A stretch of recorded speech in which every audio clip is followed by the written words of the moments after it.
જય માતાજી મિત્રો, કોમેન્ટમાં જય માતાજી લખવાનું ભૂલશો નહીં. શ્રી દેવી કવચ. ઓમ ચંડિકા દેવીને નમસ્કાર. માર્કંડેયજીએ કહ્યું, હે પિતામહ, જે આ સંસારમાં પરમ ગોપનીય અને મનુષ્યોનું બધી જ રીતે રક્ષણ કરનારું છે અને જેને તમે અત્યાર સુધી બીજા કોઈ સામે પ્રગટ ન કર્યું હોય એવું કોઈ સાધન મને કહી બતાવો. બ્રહ્માજી બોલ્યા, હે બ્રાહ્મણ, એવું સાધન તો એકમાત્ર દેવીનું કવચ જ છે, જે ગોપનીય કરતાં પણ પરમ ગોપનીય પવિત્ર તથા બધા પ્રાણીઓ ઉપર ઉપકાર કરનારું છે. હે મહામુનિ, તે તમે સાંભળો. દેવીની 9 મૂર્તિઓ છે. તેમને નવદુર્ગા કહેવાય છે. તેમના અલગ અલગ નામો બતાવવામાં આવેલા છે. પહેલું નામ શૈલીપુત્રી છે, બીજું નામ બ્રહ્મચારિણી છે, ત્રીજું ચંદ્રઘંટા નામે પ્રસિદ્ધ છે, ચોથી મૂર્તિને કુષ્માંડા કહે છે, પાંચમી દુર્ગાનું નામ સ્કંદમાતા છે, છઠ્ઠી દુર્ગાનું કાત્યાની છે, સાતમું સ્વરૂપ કાલરાત્રિ, આઠમું સ્વરૂપ મહાગૌરી અને નવમી દુર્ગા એટલે સિદ્ધિદાત્રી. આ બધા નામ વેદ ભગવાન દ્વારા કહેવામાં આવેલા છે. જ્યારે કોઈ મનુષ્ય અગ્નિથી સળગી રહ્યો હોય, યુદ્ધ ભૂમિમાં ઘેરાયેલો હોય, સંકટમાં ફસાઈ ગયો હોય, તેનું તથા કોઈ પણ ભયથી ડરી ગયો હોય અને દુર્ગાનું શરણ લીધું હોય તો તેનું ક્યારેય કોઈ અમંગળ થતું નથી. યુદ્ધના સમયે મુશ્કેલી હોવા છતાં પણ તેને કોઈ વિપત્તિ ઉદ્ભવતી નથી. તેને શોક, દુઃખ અને ભય પ્રાપ્ત થતા નથી. જેમણે દેવીનું ભક્તિપૂર્વક સ્મરણ કર્યું છે તેમનો અભ્યુદય નક્કી જ છે. હે દેવી, જેઓ તમારું ચિંતન કરે છે તેમનું તમે ચોક્કસ કલ્યાણ કરો છો, રક્ષણ કરો છો. ચામુંડા દેવી પ્રેત ઉપર આરૂઢ થયેલા હોય છે અને વારાહી પાડા પર સવારી કરે છે. ઐન્દ્રીનું વાહન ઔરાવત હાથી છે, વૈષ્ણવી ગરુડ પર આવેલા છે અને મહેશ્વરી આખલા પર આરૂઢ થયેલા છે.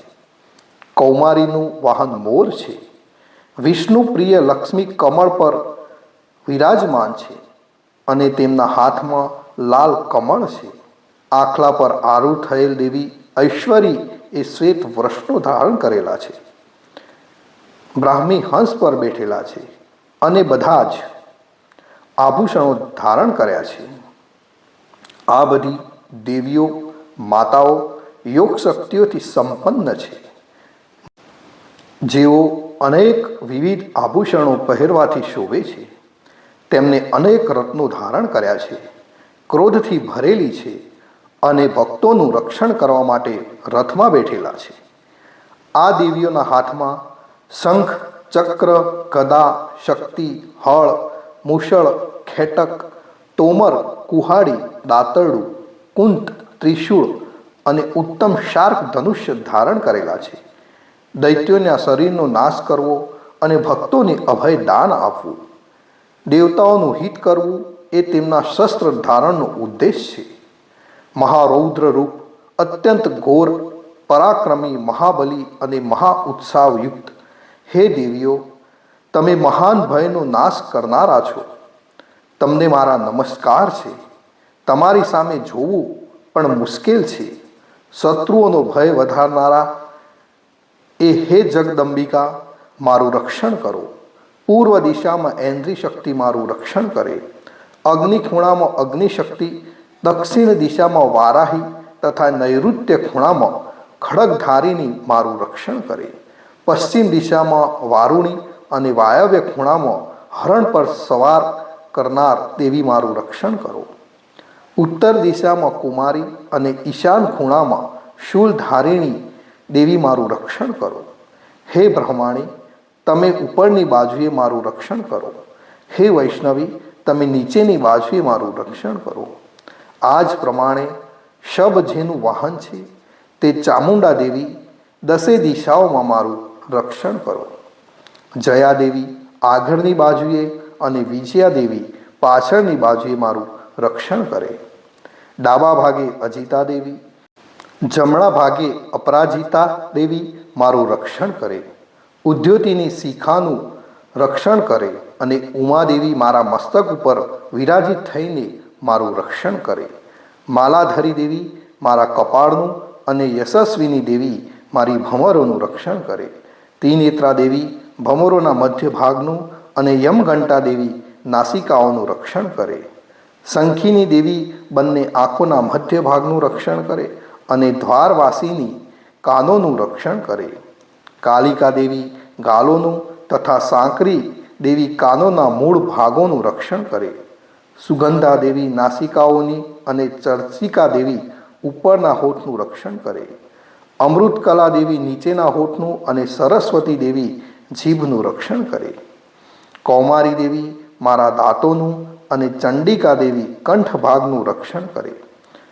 ચિત્રઘંટા દેવી ગળાની ઘંટિકાનું અને મહામાયા દેવી તાળવાનું રક્ષણ કરે.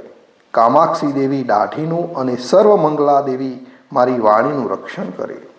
નીલગ્રીવા દેવી કંઠના બહારના ભાગનું અને અન્નનલિકાનું કૌબરી દેવી રક્ષણ કરો. ખડગીની દેવી બંને ખભાઓનું અને વ્રજધારિણી દેવી મારા બંને બાહોનું રક્ષણ કરો. દંડીની દેવી બંને હાથોનું અને અંબિકા દેવી આંગળીઓનું રક્ષણ કરે. શુલેશ્વરી નખોનું રક્ષણ કરે અને ફૂલેશ્વરી કુખ પેટનું રક્ષણ કરો. મહાદેવી બંને સ્તનોનું અને શોક વિનાશિની દેવી મનનું રક્ષણ કરે. લલિતા દેવી હૃદયનું અને શૂલધારિણી દેવી ઉદરનું રક્ષણ કરે. કામિની દેવી નાભીનું અને ગુહેશ્વરી દેવી ગૃહભાગનું રક્ષણ કરો. પૂતના અને કામિકા દેવી લિંગનું અને પાડાને વાહન બનાવનાર દેવી ગુદાનું રક્ષણ કરો. ભગવતી કટી પ્રદેશનું અને ઘૂંટણોની રક્ષા વિંધ્યવાસીની દેવી કરે. સર્વ કામનાઓ પૂરી કરનારા દેવી જંઘાઓનું રક્ષણ કરે. નારસિંહી દેવી પિંડીઓનું રક્ષણ કરે. તૈજસી બંને પગોના પુષ્ટ ભાગનું રક્ષણ કરે. શ્રીદેવી પગોની આંગળીઓનું અને તલવાસીની દેવી પગના તળિયાનું રક્ષણ કરે. પોતાની વિકરાળ દાઢોથી ભયંકર દેખાતા કરાલા દેવી નખોનું અને ઉર્ધ્વકેશીની દેવી વાળનું રક્ષણ કરે. કૌબરી દેવી રૂવાટાના છિદ્રોનું અને વાઘેશ્વરી દેવી ત્વચાનું રક્ષણ કરે. પાર્વતી દેવી રક્ત, મજ્જા, વસા, માંસ, હાડકાં અને મેદનું રક્ષણ કરો. કાલરાત્રિ દેવી આંતરડાઓનું અને મુક્તેશ્વરી દેવી પિત્તનું રક્ષણ કરો. પદ્માવતી દેવી કમળ કોષના મૂળ આધારનું અને ચૂડામણી દેવી કફનું રક્ષણ કરે. જ્વાળામુખી દેવી નખોનું, તેજનું અને અભેદા સમસ્ત સાંધાઓનું રક્ષણ કરે. હે બ્રહ્માણી, તમે મારા વીર્યનું રક્ષણ કરો. હે છત્રેશ્વરી દેવી, મારી છાયાનું રક્ષણ કરો. હે ધર્મધારિણી, મારા અહંકાર, મન અને બુદ્ધિનું રક્ષણ કરો.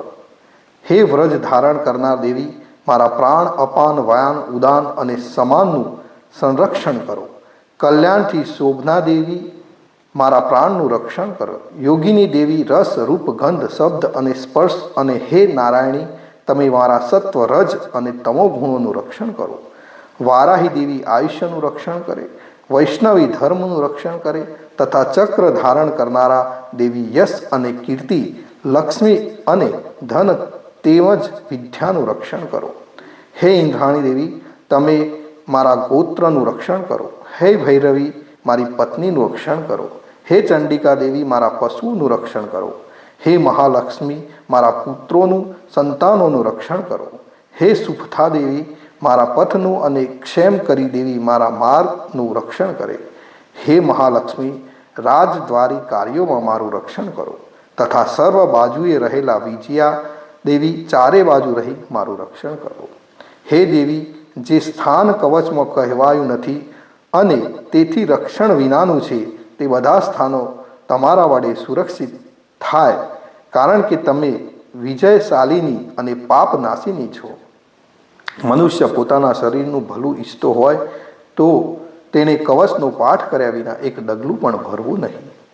કવચનો પાઠ કરીને જ યાત્રા કરવી. કવચના પાઠથી બધી બાજુથી સુરક્ષિત થયેલો મનુષ્ય જ્યાં જ્યાં જાય છે ત્યાં ત્યાં તેને ધન લાભ થાય છે તથા સઘળી કામનાઓ પર વિજય પ્રાપ્તિ થાય છે. તે જે અભિષ્ટ વસ્તુનું ચિંતન કરે છે તેને તે અચૂકપણે પ્રાપ્ત કરી લે છે. તે મનુષ્ય આ પૃથ્વી ઉપર અતુલ ઐશ્વર્ય પામે છે. કવચથી રક્ષાયેલો મનુષ્ય નિર્ભય થઈ જાય છે. યુદ્ધમાં તેનો પરાજય થતો નથી તથા તે ત્રણેય લોકમાં પૂજનીય બને છે. આ દેવી કવચ દેવતાઓને પણ દુર્લભ છે. જે આ કવચનો દરરોજ 3 સંધ્યાએ શ્રદ્ધાપૂર્વક પાઠ કરે છે તેને દૈવી શક્તિ પ્રાપ્ત થાય છે તથા તે ત્રણેય લોકમાં પરાજિત થતો નથી. એટલું જ નહીં, તે અપમૃત્યુથી રહિત થઈને 100 કરતાં પણ વધુ વર્ષ સુધી જીવે છે. તેને શીતળા, કોઢ વગેરે રોગ થતા નથી અને થયા હોય તો તે નષ્ટ થઈ જાય છે. ભાંગ, અફીણ, ધતુરો વગેરેનું ઝેર કે પછી સાપ વગેરેના કરડવાથી ચડતું ઝેર, અહીં સર્પનું ઝેર અને તેલના મિશ્રણથી બનેલું કૃત્રિમ ઝેર, આ બધા પ્રકારના ઝેર ઉતરી જાય છે અને તેની અસર પણ થતી નથી. આ પૃથ્વી ઉપર મારણ, મોહન, વશીકરણ જેવા જેટલા પ્રયોગો છે તથા આ પ્રકારના જેટલા મંત્રો, યંત્રો વગેરે છે તે બધા આ કવચને હૃદયમાં ધારણ કરી લેવાથી તે મનુષ્યના દેખતા જ નષ્ટ થઈ જાય છે. એટલું જ નહીં, પૃથ્વી ઉપર વિચરનારા ગ્રામ દેવતા, આકાશ અને પાણીમાંથી ઉત્પન્ન થતા ઉપદેશ માત્રથી સાધી શકાતા દેવો, પોતાના જન્મની સાથે જ પ્રગટ થતા દેવતાઓ, કુલ દેવતા, કંઠમાળા જેવા રોગો, ડાકણ, શાકણ, અંતરિક્ષમાં વિચરતી મહાશક્તિઓ, ગ્રહ, ભૂત, પિચાસ, રાક્ષસો, બ્રહ્મ રાક્ષસો, વેતાળ, ભૈરવ વગેરે અનિષ્ટકારી દેવતાઓ પણ જો હૃદયમાં કવચ ધારણ કર્યું હોય તો તે મનુષ્યના દેખતા જ ભાગી જાય છે. કવચ ધારણ કરનારા મનુષ્યની રાજા તરફથી સન્માન અને વૃદ્ધિ થાય છે. આ કવચ મનુષ્યના તેજની વૃદ્ધિમાં વધારો કરનારું અને ઉત્તમ કવચ છે. આ કવચનો પાઠ કરનારો મનુષ્ય પોતાની કીર્તિથી શોભા પામીને પૃથ્વી ઉપર પોતાના સુયશ સાથે સાથે વૃદ્ધિ પામે છે.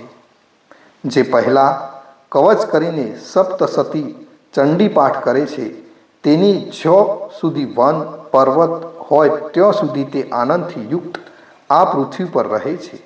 તેના પુત્રો, પૌત્રો, સંતાન પરંપરા બનેલી રહે છે.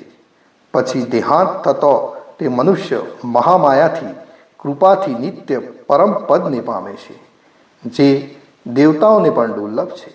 તે સુંદર દિવ્ય રૂપ ધારણ કરે છે અને કલ્યાણ શિવની સાથે આનંદનો ભાગીદાર બને છે.